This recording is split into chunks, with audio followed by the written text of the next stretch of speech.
Assalamualaikum warahmatullahi wabarakatuh.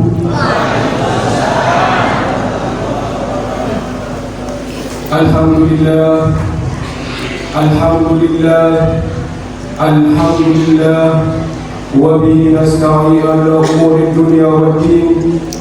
Wassalatu wassalamu ala asrafil anbiya'i wal mursalin wa ala alihi wa sahbihi ajma'in. Rabbi shrah li sadri wa yassir li amri wahlul 'uqdatam min lisani yafqahu qawli, amma ba'du. Yang saya hormati dan kita sama-sama muliakan Ayahanda Al-Mukarram Tuan Guru Ma'arif Mahmud Ganase. Yang saya hormati Bapak Kepala Desa Jagung atau pejabat yang mewakili. Yang saya hormati Bapak-bapak Adus atau Kepala Lingkungan beserta RT dan jajarannya. Yang kami hormati rekan-rekan pengurus Masjid Nurul Huda. Yang saya hormati takmir Masjid Nurul Huda. Yang saya hormati rekan-rekan remaja, khususnya remaja Masjid Nurul Huda yang kami banggakan. Yang kami hormati para kiai, para tokoh agama, tokoh masyarakat, singkatnya para tamu undangan yang berbahagia yang dimuliakan Allah. Pertama-tama kita tidak bosan-bosannya mengucapkan puja dan puji syukur kepada Allah Subhanahu wa Ta'ala atas nikmat iman dan nikmat kesempatan punggung sabi bisa menghadiri acara peringatan malam Nuzulul Quran yang kita sama-sama rayakan pada malam hari ini, yaitu tanggal 26 April bertepatan tanggal 15 Ramadan yang kita sama-sama laksanakan pada malam hari ini. Tentu kami izinkan akan menyampaikan sepatah dua patah kata sebagai pengurus masjid sekaligus panitia pelaksanaan malam Nuzulul Quran yang pada saat ini kita sama-sama laksanakan. Tentunya pada malam peringatan Nuzulul Quran yang setiap tahun tentunya kita sama-sama laksanakan pada malam 10 pertengahan bulan Ramadan. Tentunya pada peringatan yang bahagia ini, marilah kita sama-sama meningkatkan iman dan takwa kita untuk kehidupan sehari-harinya. Tentu dalam peringatan malam Nuzulul Quran bukan sekadar seremonial, namun tidak jadikan momentum untuk dijadikan pedoman dalam peringatan Nuzulul Quran ini sebagai dasar antara hubungan manusia dengan Tuhannya, antara hubungan manusia dengan alamnya. Tentu nanti akan disampaikan lebih luas apa makna dan makna dari peringatan malam Nuzulul Quran. Bapak-bapak, para hadirin yang berbahagia, ucapan pertama kami ucapkan kepada seluruh jemaah yang hadir pada malam ini, tentunya kepada masyarakat kami yang telah membantu kami dalam pikiran, tenaga, dana sehingga kegiatan ini bisa berjalan sesuai dengan harapan. Tentu kami sampaikan beberapa hal di pertama terkait dengan pendanaan peringatan malam Nuzulul Quran ini. Kami ucapkan kepada seluruh rekan-rekan remaja, tokoh agama yang telah berjuang sehingga kegiatan ini bisa berjalan. Kami mendapatkan dana kurang lebih sekitar 1.750.000 ini dari donatur para jemaah, dan saya ucapkan beribu-ribu terima kasih kepada seluruh jemaah yang telah membantu baik tenaga, pikiran.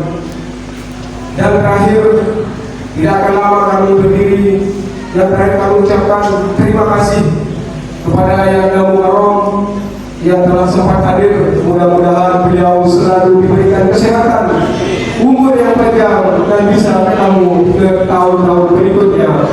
Dan terakhir kami ucapkan kepada seluruh tamu undangan yang telah hadir. Kami adalah sepanitia, pasti ada kekurangan dan kehilapan dalam pelaksanaan kegiatan ini. Kami adalah manusia biasa yang tidak luput dari namanya hilaf dan dosa, karena pasti ada kekurangan dalam kegiatan ini. Dan terakhir kami ucapkan, ketika nanti masalah jamuan ada yang kurang pas, kami atas nama panitia mewakili seluruh jemaah masjid berbeda memohon maafkan. Mudah-mudahan terutama kepada ibu-ibu tiari, adik kakak yang telah berupaya sehingga bisa memberikan jamuan kepada kamu dan kita semua ini. Kami tidak bisa membalas dengan apapun kecuali Allah lah yang membalasnya. Kami cuma bisa mengucapkan banyak-banyak terima kasih atas perjuangannya. Demikian yang bisa kami sampaikan, kurang lebihnya yang mohon maaf apabila ada kata-kata yang kurang pas atau yang kurang berkenan dalam hati jemaah. Kami mohon maaf yang sebesar-besarnya. Demikian atas perhatiannya. Wallahu muwaffiq ila aqwamit thoriq. Wassalamu alaikum warahmatullahi wabarakatuh. Bismillahirrahmanirrahim. Alhamdulillahirabbil alamin. Wassalatu wassalamu ala asyrafil anbiya wal mursalin Sayyidina wa maulana Muhammadin abil qasimil amin sallallahu alaihi wasallam wa ala alihi wa sahbihi ajma'in. Rabbi shrah li sadri wa yassir li amri wahlul 'uqdatam min lisani yafqahu qawli wa saddid lisani wahdi qalbi bi rahmatika ya arhamar rahimin. Amma ba'd. Al-mukarram, para guru, para asatidz, wabil khusus adinda kami Guru Haji Ma'ruf Amin. Beliau namanya dulu Suparman, tapi sekarang diganti namanya menjadi Ma'ruf Amin. Sudah populer namanya. Dan beliau kebetulan sebagai Ketua LP Nahdlatul Ulama Kabupaten Bangka. Banyak sekali kegiatan-kegiatan dakwahnya di seluruh pelosok yang ada di Lombok Tengah. Maka kemarin beliau menghadiri acara di Bogor, dan dia salah satu pimpinan dari NTB yang masuk di jajaran pengurus pusat.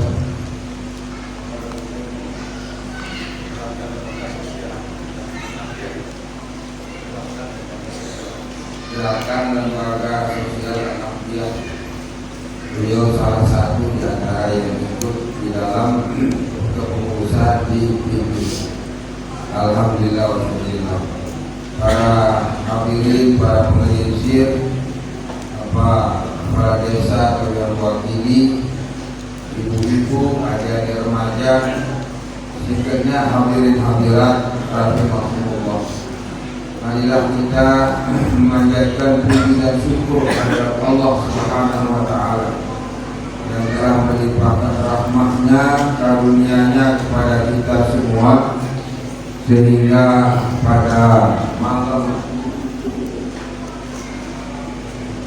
pada malam hari ini kita dapat bermuajahat, bersilaturahim dan beriktikaf di Masjid Nurul Huda Desa Jati.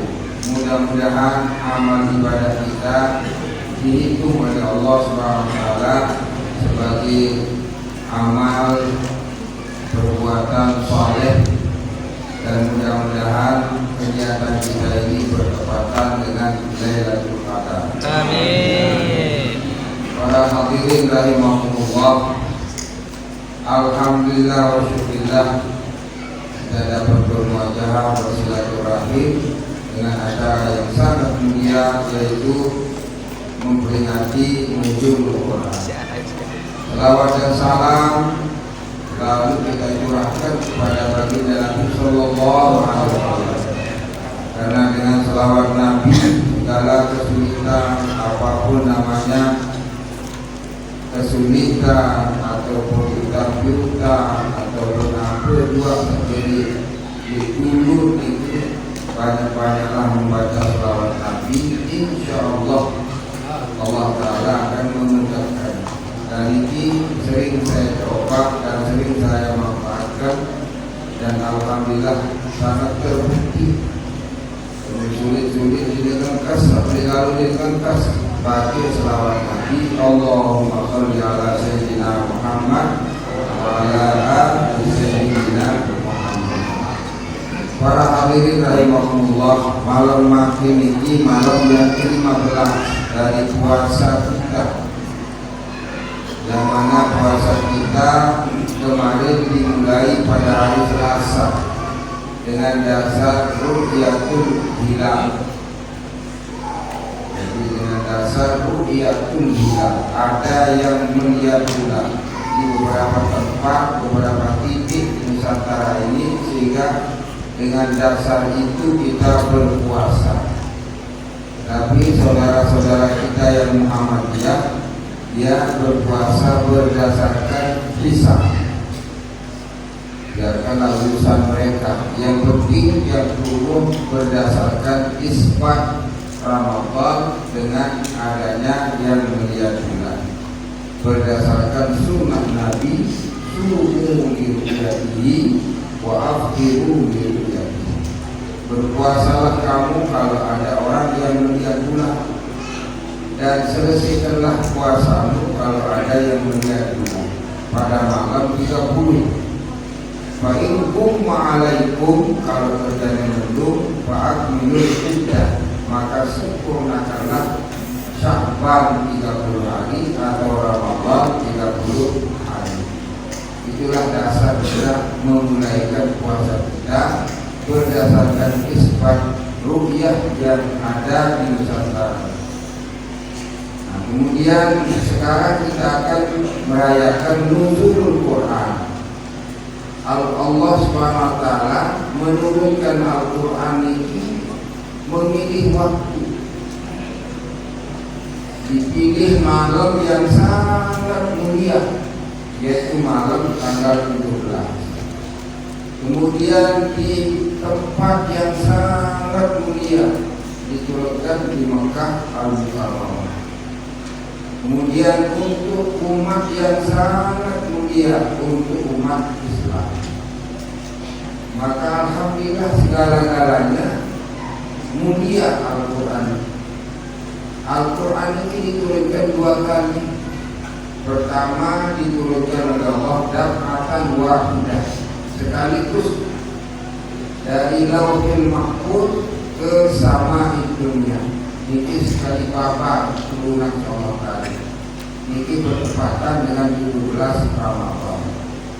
Dan secara kebetulan negara kita Republik Indonesia dimerdekakan juga pada tanggal 17 Ramadan bertepatan dengan 17 Agustus. Tapi tidak ditulis dalam lembaran negara. Kenapa? Wallahu a'lam. Yang seharusnya ditulis di sana tanggal 17 bulan Agustus 1945 bertepatan dengan 17 Ramadan. Tahun berapa nih? Wallahu a'lam. Seharusnya ada di lembaran negara, tetapi tidak ditulis. Tapi yang jelas bangsa Indonesia pada tanggal 17 Ramadan tidak hanya merayakan kemerdekaan Republik Indonesia, merayakan nuzul Quran saja, juga termasuk mensyukuri atas kemerdekaan Republik pada tanggal 17 bulan Ramadan. Ini supaya penerus kita, adik-adik remaja yang masih sekolah, supaya tahu bahwasanya Ramadan bukan hanya nuzul Quran, juga terjadi kemerdekaan Republik Indonesia. Maka Al-Quran Karim tidak sekedar jadi pedoman hidup bagi umat Islam, tidak sekedar jadi pedoman kita berbangsa dan bernegara, tetapi juga Al-Quran ini merupakan obat. Maka apapun yang kita cari ada di dalam Al-Quran Karim. Sehingga Al-Quran Karim di dalam ayat pertama surat Al-Baqarah, Bismillahirrahmanirrahim, Alif Lam Mim, Dzalikal kitabu la raiba. Alif Lam Mim, Allahu a'lamu bimuradihi. Allah yang tahu makna yang hakikatnya. Coba perhatikan Al-Quran. Kalau diawali dengan huruf Yasin, Toha, Alif Lam Mim, Alif Lam Ra, Nun, dan seterusnya, pasti setelah ayat ini akan membicarakan Al-Quran. Coba baik perhatikan. Misalnya Alif Lam Mim, Dzalikal kitabu la raiba fihi hudan lil muttaqin. Alif Lam Ra, tilka ayatul kitabil mubin. Nun wal qalami wa ma yasturun. Kaf ha ya ain shad. Semuanya huruf-huruf yang diawali dengan huruf mutasyabih, maka setelah ini akan memudahkan Al-Quran. Kenapa diawali dengan ayat-ayat seperti ini? Untuk mengambil perhatian yang mendalam. Karena orang Arab sendiri tidak mengerti makna daripada Yasin, tidak mengerti makna daripada Alif Lam Mim. Maka di dalam tafsir, seluruh tafsir menafsirkan Allahu a'lamu bimuradihi. Allah yang tahu hakikat apa makna daripada ayat ini. Maka ayat ini namanya ayat mutasyabih. Tidak boleh kita menerjemahkan seenaknya. Banyak orang yang mengatakan alif Allah lam latif mim majid, tapi itu tidak sahih. Dari munada di antara tafsir-tafsir yang menafsirkan begitu, tapi yang benar yang hak adalah Allahu a'lamu bimuradihi. Allah yang tahu makna daripada huruf-huruf yang mengawali Al-Quran. Ya, coba ada perhatikan Al-Quran. Dalam Al-Quran asal ayat itu Alif Lam Mim, Yasin, pasti yang akan dibicarakan setelah ini adalah Al-Quran. Nah, contoh Alif Lam Mim, Dzalikal kitabu la raiba. Dzalikal kitabu, di dalam kitab yang ada, yang kita baca, yang dimiliki oleh umat Islam, la raiba, tiada sedikit pun ragu di dalamnya. Fihi, di dalamnya hudan lil muttaqin. Maka di sana qiraat di dalam Alif Lam Mim banyak. Alif Lam Mim, Dzalikal kitab la raiba fihi hudan lil muttaqin. Ada juga yang membaca Alif Lam Mim, Dzalikal kitab la raiba fihi hudan lil muttaqin. Dan itu memiliki makna-makna tersendiri. Kalau la raib, tiada ragu di dalam Al-Quran. Tidak terjebak. Hudan lil hudan, menjadi petunjuk bagi orang yang bertakwa. Maka apa yang tertera di dalam Al-Quran kita tidak boleh meragukan isinya. Sekalipun di dalam naluri akal kita, naluri pikiran kita tidak terganggu, tetapi Allah Maha Tahu. Maka di dalam Al-Quran la raiba fihi, di dalamnya hudan lil muttaqin. Siapa yang muttaqin itu? Alladzina yu'minuna bil ghaibi. Orang muttaqin itu dijelaskan oleh Allah dalam Al-Quran, alladzina yu'minuna bil ghaibi.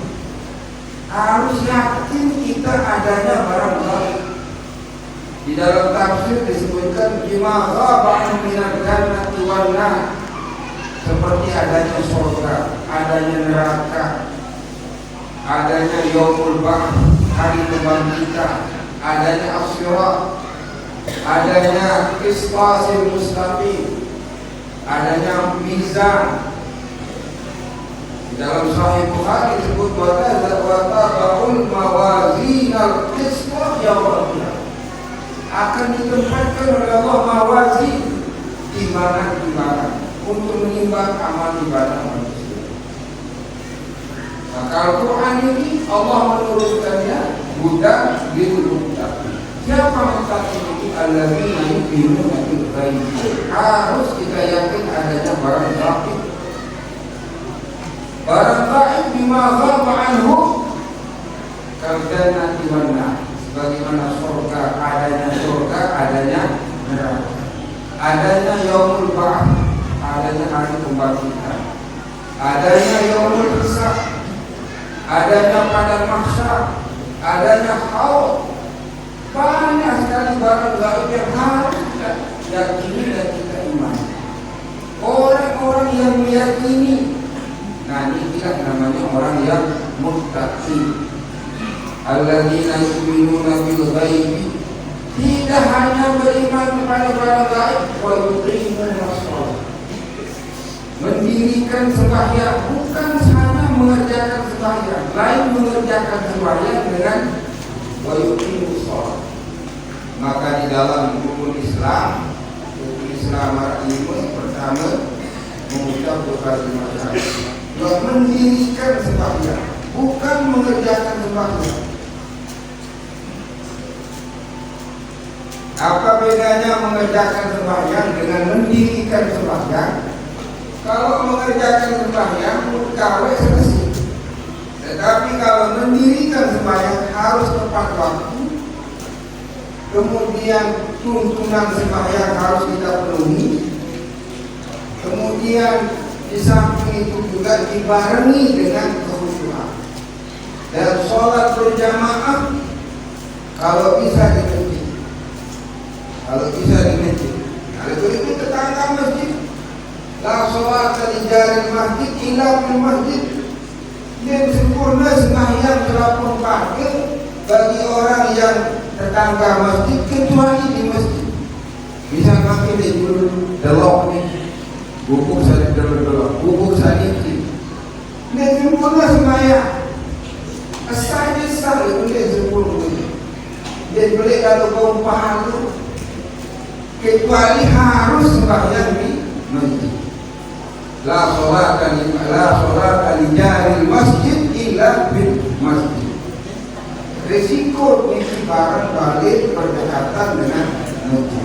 Dia tak boleh matur nisa, tapi tidak sempurna sembahyang kita apabila sembahyang di rumah sementara kita bertetangga dengan masjid.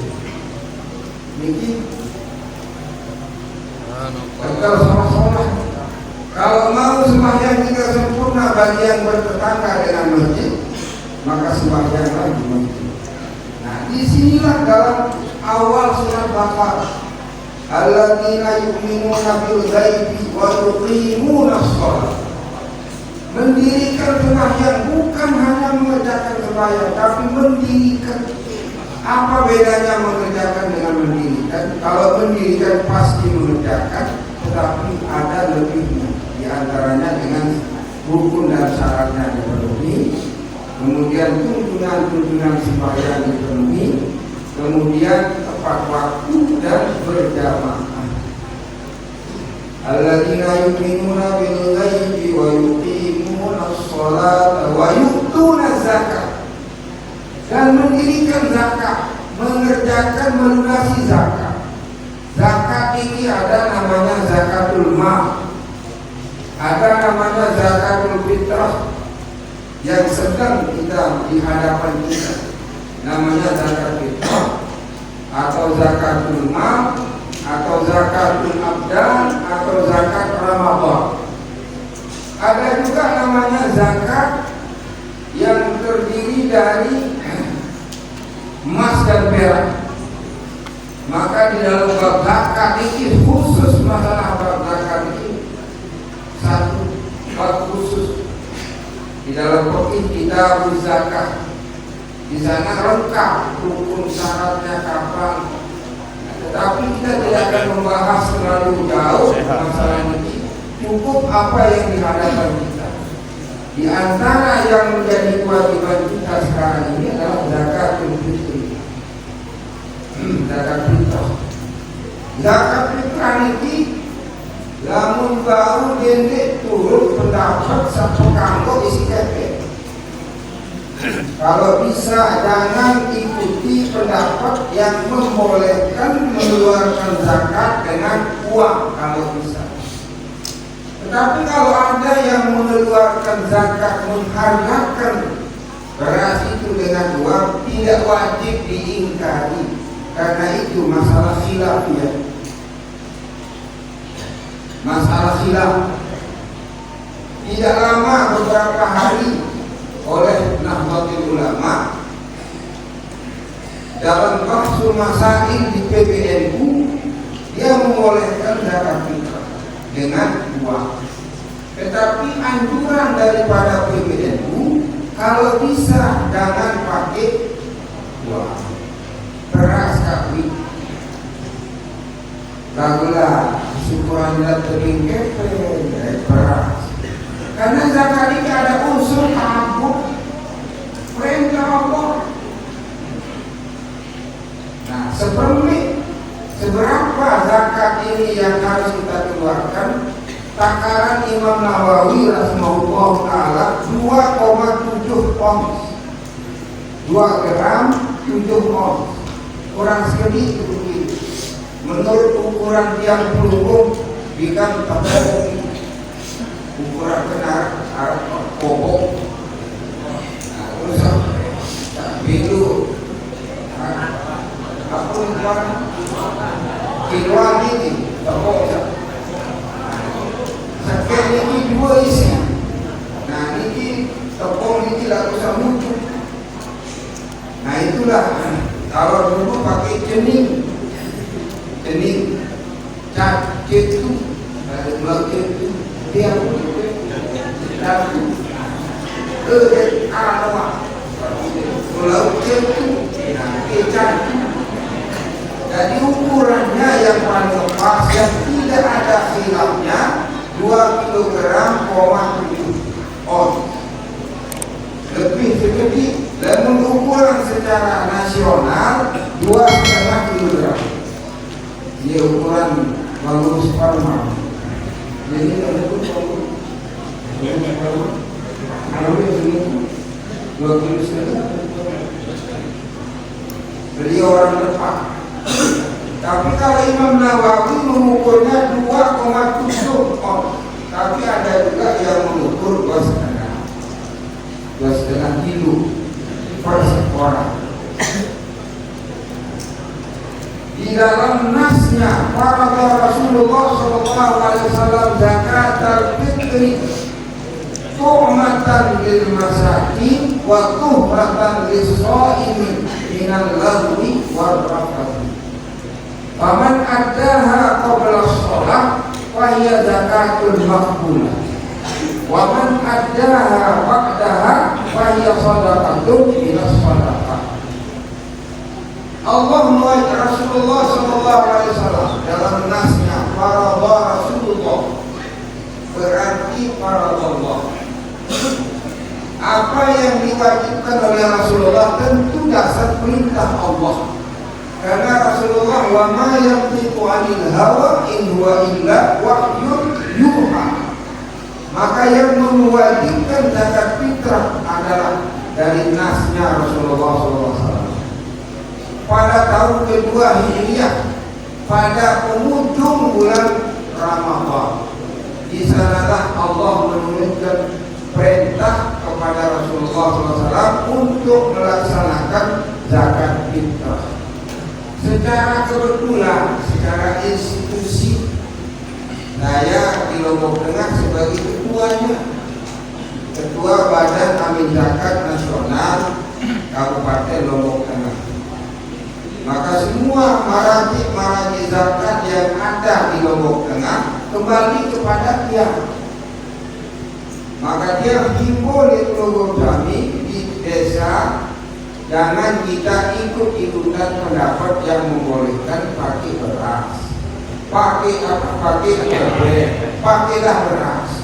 Itu yang ijma keabsahannya. Seandainya kata ada orang yang mengeluarkan zakat dengan pakai uang, tidak boleh diingkari, diganggu pasang amar ma'ruf nahi munkar. Karena tidak ada amar ma'ruf nahi munkar kepada barang masalah yang ada khilafiyah. Jadi ini yang harus kita pegang.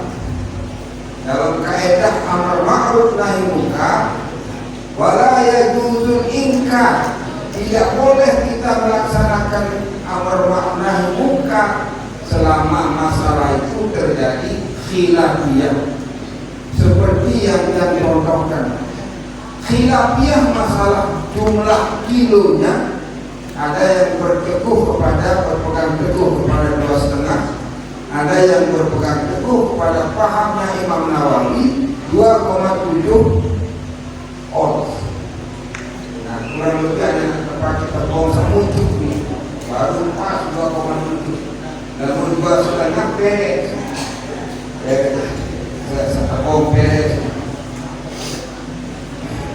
Kemudian yang menjadi persoalan pada akhir-akhir saat sekarang ini, banyak dipermasalahkan oleh masyarakat.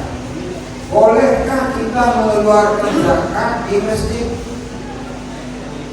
Dari pembangunan masjid, dari pembangunan musala, dari pembangunan rumah.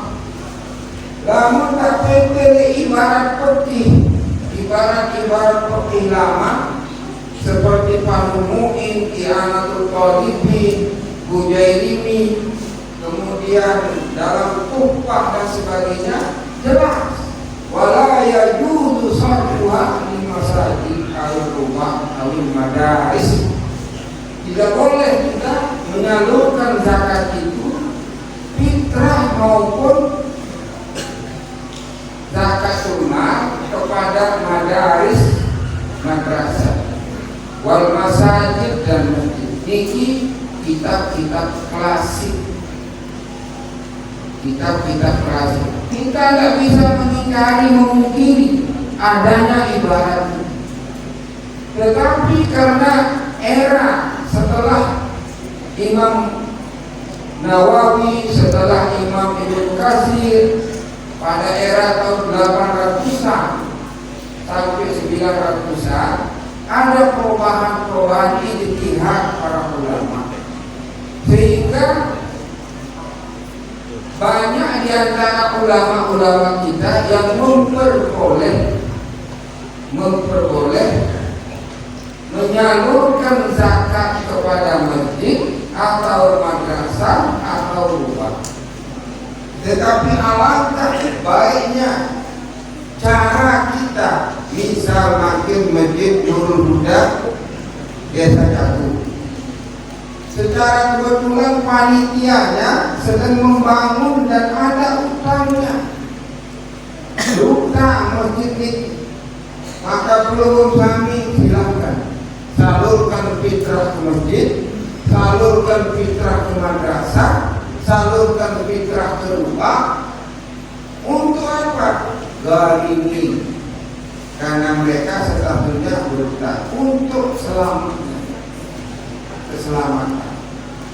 Tetapi kalau melulu ya kataku terima semua, dan ambraya harus ada yang ditugaskan,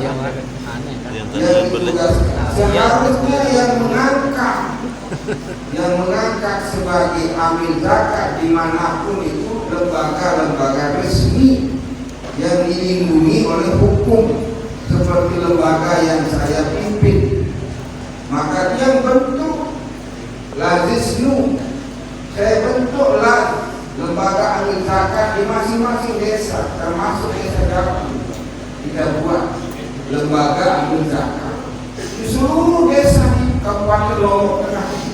Sudah saya buat hampir 80 lembaga amil zakat yang menjadi karyawan kita, mitra saya. Misalnya di desa Jagung ini adalah sisi lembaga ahli zakat yang dibentuk oleh desa. Siapa petugasnya? Kemudian Lasiki membentuk lagi di masing-masing desa. Nah, tinggal melaporkan berapa terkumpul zakat fitrah di sini, dilaporkan ke Las melaporkan kepada kami melaporkan sampai ke presiden. Karena saya punya lembaga ahli zakat ini logonya bukan logo Lombok Tengah tapi Garuda. Jadi bertanggung jawab ya ke pusat. Logo Garuda yang saya pakai untuk dinas dia. Maka lembaga zakat ini direstui dan diundangkan di negara kita. Sudah ada undang-undang zakat di negara kita yang sudah terbentuk. Dan saya alhamdulillah secara kebetulan memegang jabatan itu di Lombok Tengah ini. Dan alhamdulillah setiap bulan kita dapat mengumpulkan uang paling kurang ini 1 miliar. 1 miliar per bulan. Kemudian kadang-kadang 1,3 miliar per bulan. Maka semuanya saya keluarkan tiap bulan untuk orang sakit, untuk orang membantu pembangunan, untuk orang macam-macam, dan sudah terbukti. Misalnya anak-anak kita membuat skripsi, kita bantu dengan bantuan dari Badan Ahli Zakat Nasional. Ini karena sudah terbentuk dan resmi oleh negara, dibentuk undang-undang zakat. Nah, kalau ini sudah mantap semuanya, undang-undang zakat ini diterapkan di seluruh pelosok Nusantara, maka Indonesia, orang Muslim yang ada di Indonesia tidak akan tergantung kepada bantuan luar negeri. Coba lihat baginda Nabi SAW membiayai negara dengan zakat, tidak dengan pajak, zakat. Maka di dalam Al-Quran, orang-orang yang muttaqin itu adalah alladzina yu'minuna bil ghaibi wa yuqimuna shalah wa yu'tuna zakat. Kemudian setelah itu apa? Wa bil akhirati hum yuqinun. Dan dengan adanya hari akhirat mereka tidak ingin yakin. Maka karena keyakinan kita dengan hari akhirat, banyak di antara pengusaha apa yang terjadi terzalimi oleh teman kita. Hari kepala merah juga terjadi. Karena keyakinan kita ada namanya Yaumul Jaza, hari pembalasan. Hari coba pengusaha bedul kakak, mungkin bani ngerawas di kakak, atau bedul pemerintah di bani ngerawas di pemerintah, atau bedul tetangga di bani ngerawas di tetangga. Sangat tertekan baidah. Aku ini pejabat dalam hati. Alhamdulillah, Allah alhamdulillah. Kenapa kita serahkan ke sana? Karena kita meyakini adanya Yaumul Jaza, hari pembalasan. Maka di dalam Al-Quran ayat pertama surat Al-Baqarah ini, alladzina yu'minuna bil ghaibi wa yuqimuna shalah wa yu'tuna zakat wa bil akhirati hum yuqinun. Ulaika, mereka yang meyakini semuanya itu, yang mengamalkan semuanya itu, ala hudan, dia mendapat petunjuk min rabbihim, dari Tuhan mereka, dari Allah SWT. Wa ulaika humul muflihun, mereka itu menjadi orang yang muflih, orang yang beruntung, berbahagia dunia dan berbahagia di akhirat. Maka inilah hikmah daripada memperingati nuzul Al-Quran. Maka Al-Quran Karim dipilih oleh Allah untuk umat yang mulia, dipilih oleh Allah tempat yang mulia, dipilih oleh Allah untuk Nabi yang paling mulia, Nabi Muhammad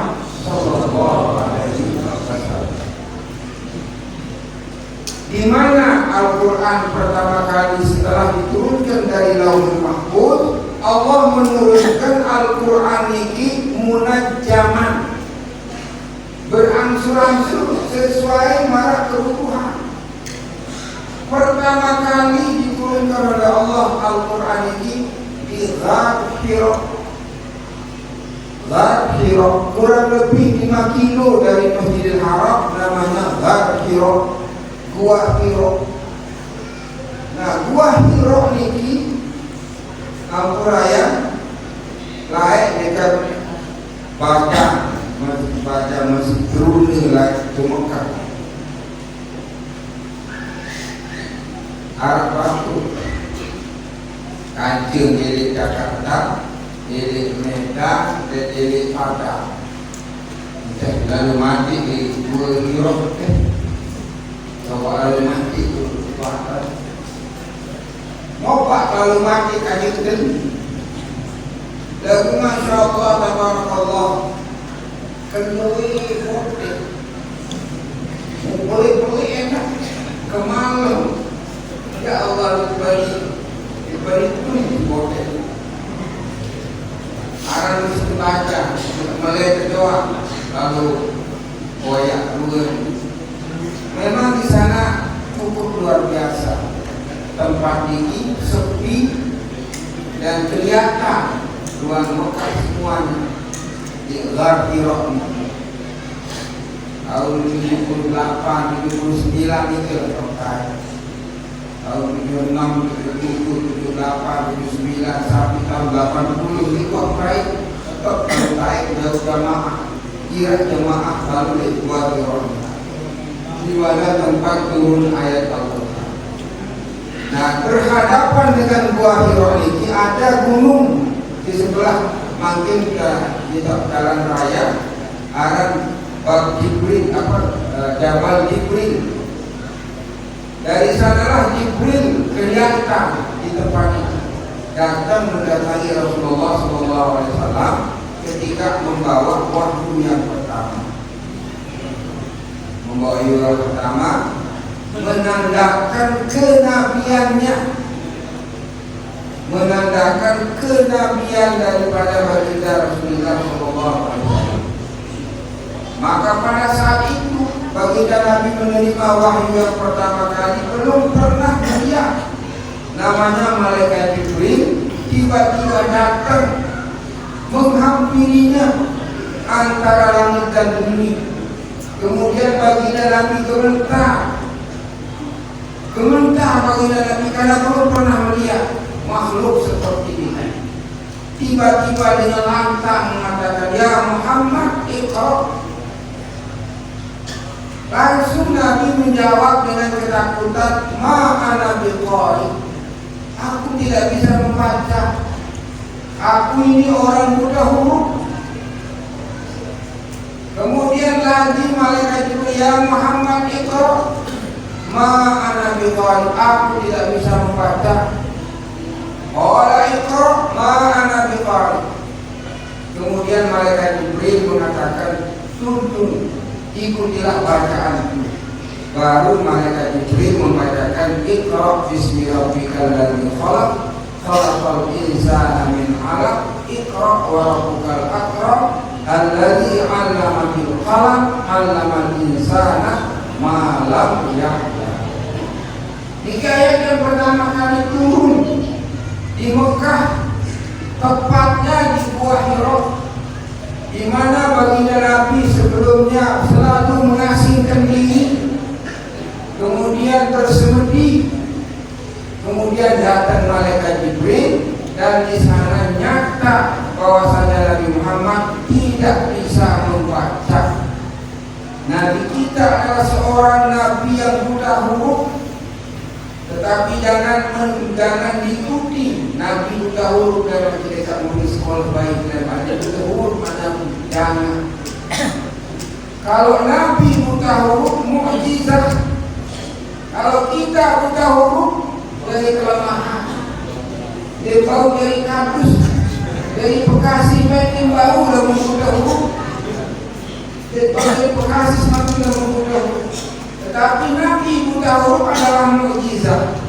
Imam Busairi rahimahullah ta'ala berkata, kafaka bil ummiyati mu'jizatan. Cukup wahai Muhammad, ummimu menjadi mukjizat bagimu. Mukjizat. Bagaimana seorang buta huruf menguasai, mengalahkan para pujangga di eranya? Bagaimana seorang buta huruf mengalahkan para syuara yang ada? Sehingga Allah Subhanahu wa taala menantang orang-orang yang ahli pujangga, ahli sastra Arab. Dan tantangan ini sampai nanti masih tertulis di dalam Al-Quran. Kalau kamu masih ragu bahwasanya Al-Quran min indillah, fa'tu bi suratin min mithli. Coba datangkan satu surat saja seperti Al-Quran. Wad'u syuhada'akum, ajak orang-orang yang pintar min dunillah selain Allah. Tapi tantangan ini sampai makin belum ada seorang pun yang sanggup membuat surat seperti Al-Quran. Padahal Al-Quran ini disampaikan oleh seorang Nabi namanya Muhammad ibn Abdullah, dan jelas dia adalah buta huruf. Imam Busairi menyebutkan, cukuplah wahai Muhammad, buta hurufmu itu adalah mukjizatan laka, menjadi mukjizat bagimu. Kalau tidak mukjizat, bagaimana bisa seorang pengembala kambing kemudian berdagang, bermasyarakat seperti layaknya dia peluru? Tetapi ketika bermasalah, ketika membawa Al-Quran, ketika menyampaikan Al-Quran, semua orang-orang yang ahli sastra Arab tidak mampu menandingi Al-Quran. Oleh karena itu Al-Quran adalah mukjizat. Mukjizat bagi Nabi Muhammad SAW. Kalau kita berbicara soal mukjizat, karena Allah SWT mengutus setiap nabi dan rasul pasti dibekali dengan mukjizat. Mahiyal mukjizat. Al-mukjizatu hiya amrun khariqun lil 'adat. Sesuatu yang di luar jangkauan naluri manusia diberikan oleh Allah kepada nabi dan rasul, namanya mukjizat. Kalau diberikan kepada orang yang saleh, namanya karomah.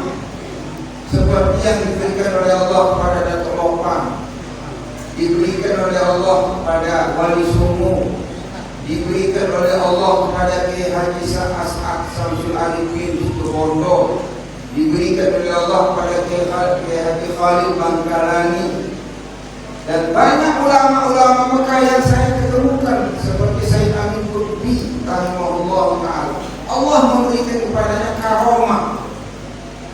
Tapi kalau orang yang tidak saleh, orang jahat, namanya istidraj.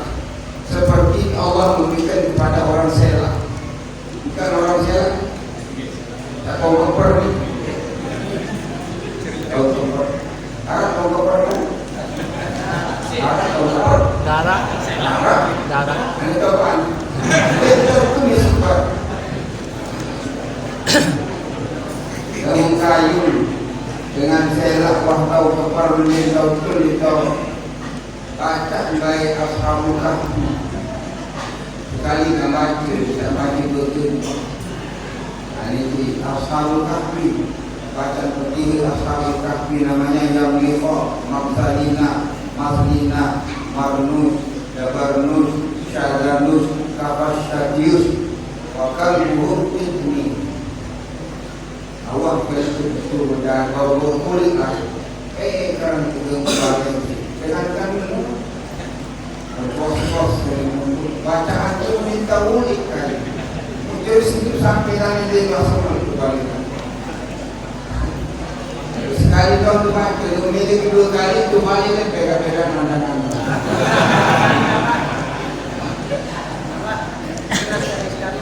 Ya,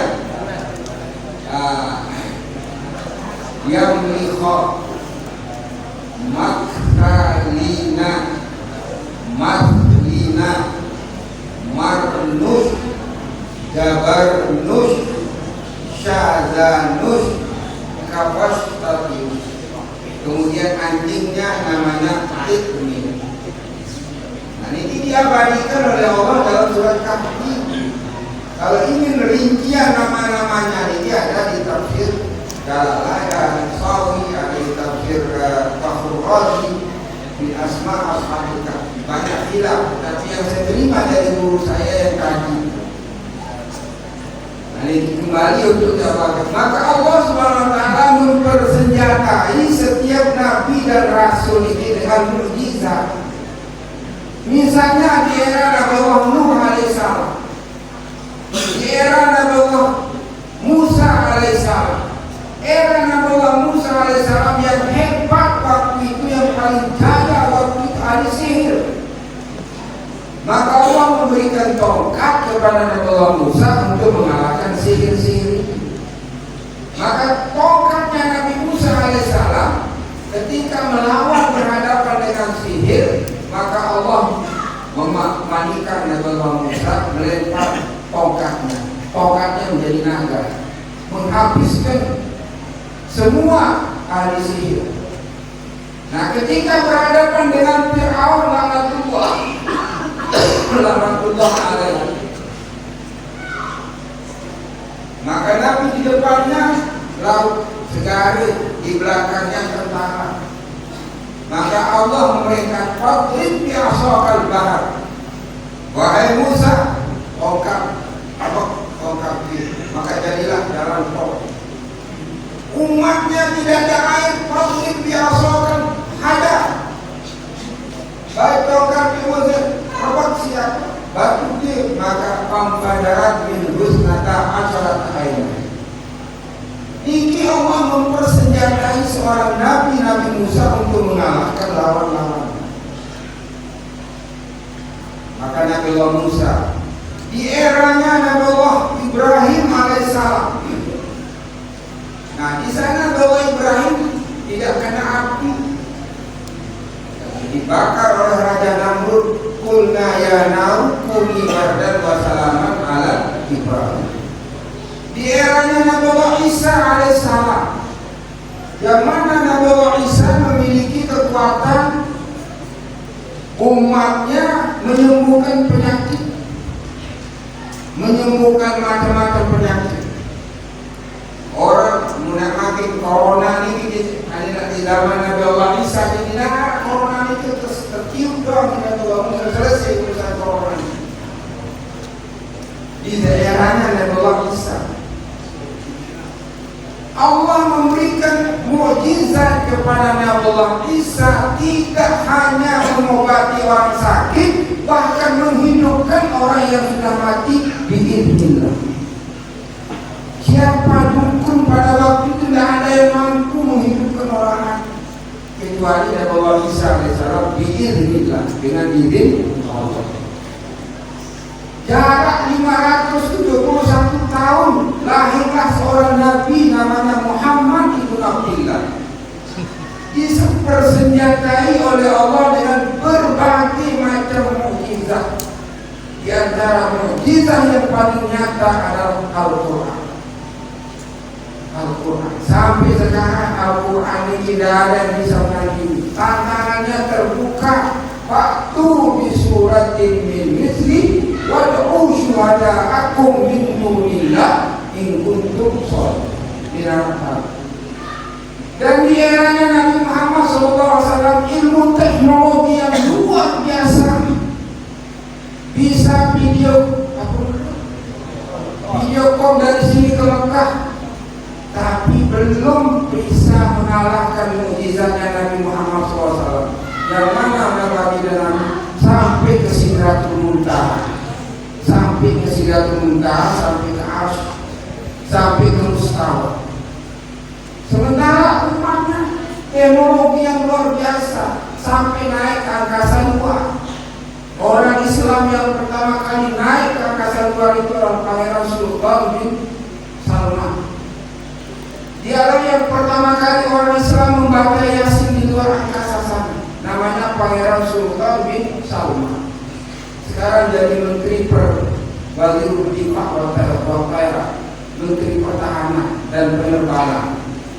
Itu namanya Amir Salman bin Sultan Al Saud. Itu pada tahun 80-an ketika saya berada di Mekah, dan dia diwawancarai di TV Al Jazeera dan di TV BBC London.